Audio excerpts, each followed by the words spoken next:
the hand and heart of Yeshua. O flower, there's a shadow on the meadow. Rise and run towards the sun. It was one morning many years ago. The seer had just got me out from the sick bed that I'd been lying in for 3 years. Now I was in Copenhagen and I was about to attend the meeting, but I woke up early morning in the hotel, had this feeling that I needed to be with God, meaning I needed to go to church. God is omnipresent consciousness that can be contacted wherever we are. But that morning it had to be in a church. Later I found out why. So in the lobby, the manager, he told me that I was lucky because there was a Catholic church around the corner where there was a morning mass. And I had to run in order to get there in time.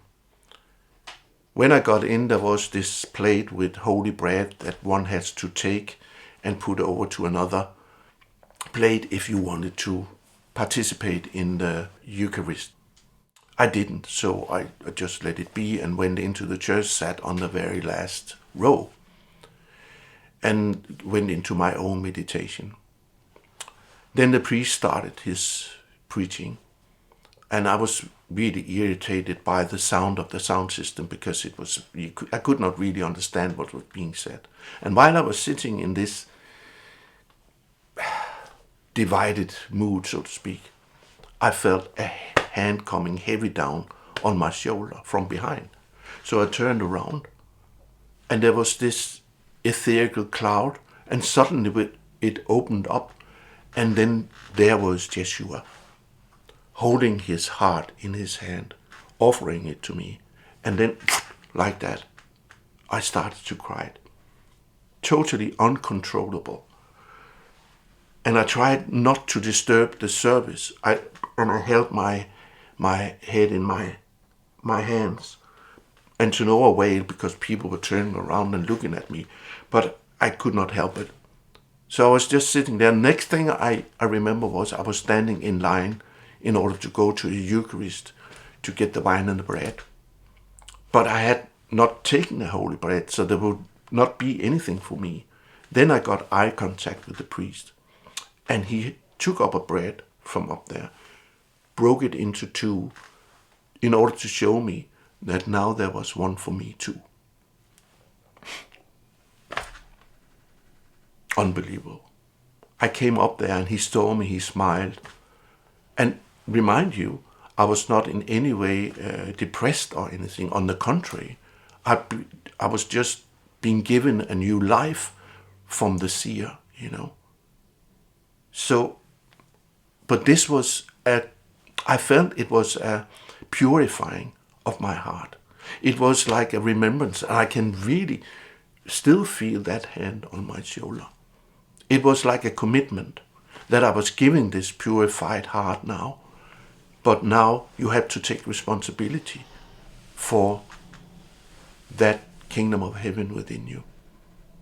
It was just so, Many years later from that apparition of Yeshua, I found this picture in a Bria shop of old things. And it looks exactly the way Yeshua was offering me his heart. Just take a look at it. It is something that we are being offered every day. The kingdom of heaven within. Now we need to take responsibility for it. Thank you. You do not put a light underneath a bushel, nor do you hide it under the bed, Yeshua said. But we've done exactly that. We've put the light of our true being, the fullness of our consciousness, under the bushel of our personality, and we have hid our light, not under a bed, but under the beliefs we have accepted, and we've allowed them to form our reality, the norms we live by, our insecurities, and our fears. They have covered our light.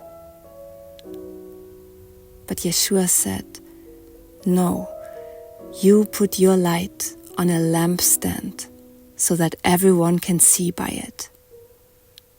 So, could it be time to take it seriously, what he said, and stay in contact with our light and allow it to shine through us completely, without conditions and without exceptions, and express it with our hands and our hearts right now.